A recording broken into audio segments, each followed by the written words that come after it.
We're here with the head coach and general manager of the Green Bay Gamblers, Pat Mickish. This is Coach's Corner presented by Aurora BayCare Sports Medicine. The Green Bay Gamblers ended 2016 with a 5-0 victory over the Cedar Rapids Rough Riders.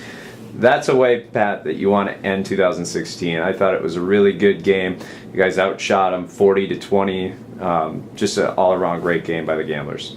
We came out and had a nice first period and got on top of them, but it was still just a one-goal game. So I thought it was important that we continue to push and create some more chances. And credit to our guys, they kind of stuck with it. We scored a couple of those 5-on-5 goals with good net drives and things that we've been looking for. No, and talking about that, driving the net, a guy that had a great game was Josh Dunn, 3 points, 2 goals, 1 assist.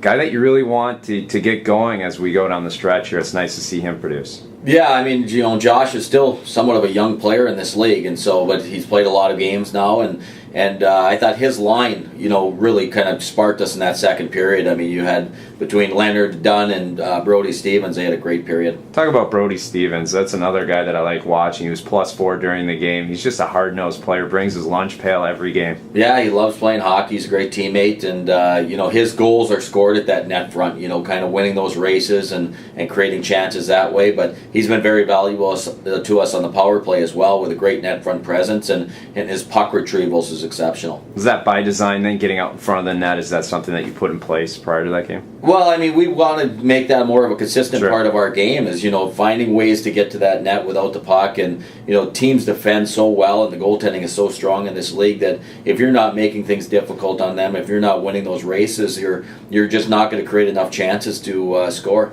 You guys are over 27% on the power play, and you guys have been able to switch in guys here and there. Talk a little bit about the success with the man advantage. I know you guys went 1 for 6 against the Rough Riders, but overall, you guys had the best USHL power play. Well, we came out of the break and we're a little bit sloppy. I mean, we found a way to score a couple, but I mean, not to where the level we've been at before that. But I think power plays are all about creating second chances. I mean, you need to find ways to enter the zone, and you got to be able to get set up. But if you're not retrieving pucks, and if you're not getting another opportunity, your power play will never be successful. And so, I think that's been the biggest strength of that group, is whenever we do get a chance, we go back and retrieve that puck again, get another opportunity to make sure that you're always putting that team under pressure, because you don't score normally on a power play in that first look. It's going to be because you wear them down a little bit, you tire them, and you're avoiding having to break out every 20 seconds. And so it's a credit to the guys the way they've played this year. And it's a credit, I think, to Connor Mackey, too, quarterbacking that first power play unit. I love watching him,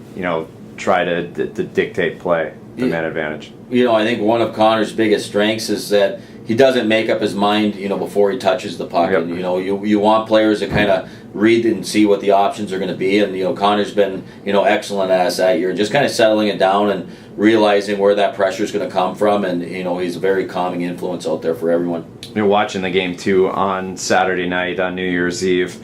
Max Zukov, you can tell that he's just playing with a ton of confidence. I know David Renek's playing with a ton of confidence, but I know Max Zukov that night, it just seemed like he was out in front and just playing with like I said, a ton of confidence. Yeah, I think the break was good for him. I think it gave him a little bit of rest, and he came back and had a great game against Des Moines, which we ended up losing a 1-0 game in the shootout. So he basically shut out Des Moines on Wednesday and came back at another shutout against Cedar Rapids on Saturday. So he's a very young player still, but mature beyond his years, and I think he's poised to have a great second half for us. After a couple tough losses to Des Moines and to Chicago, it's great to come back, score 5 goals in front of a big crowd at the Resch Center to get some of the confidence back for the guys, eh? Yeah, I mean, without a doubt. I mean, that Des Moines game, I thought we had our opportunities, and credit to Des Moines' defense and their goaltending. I mean, we created chances, we just couldn't find a way to score, and I think they probably sat and felt the same way. So, we come away with the 1 point in that game with the shootout loss, but we went to Des Moines and actually played a very good hockey game against the top team in the league, and we outshot them. I thought we had our chances to tie that game up late. But to roll into their building, it's never going to be an easy point. But I was happy with our play overall. And then it was, we were in a desperate mode. We needed those points against Cedar Rapids on Saturday, and thought the guys responded well. Last question for you. Did you get a chance to celebrate the New Year's after the game, after a big victory? Yeah, we did, and it was just kind of, spending some time with some friends in our neighborhood and getting away from hockey a little bit. But, it was good for our guys too. And to play in front of a crowd like that here at the Rest Center is always exciting, and I think they're excited to kick off 2017 as well with another big game here against Bloomington on Thursday. We'll talk to you on Thursday morning. Thanks for your time, Pat, and good luck this week in preparation. All right, thanks, Jason.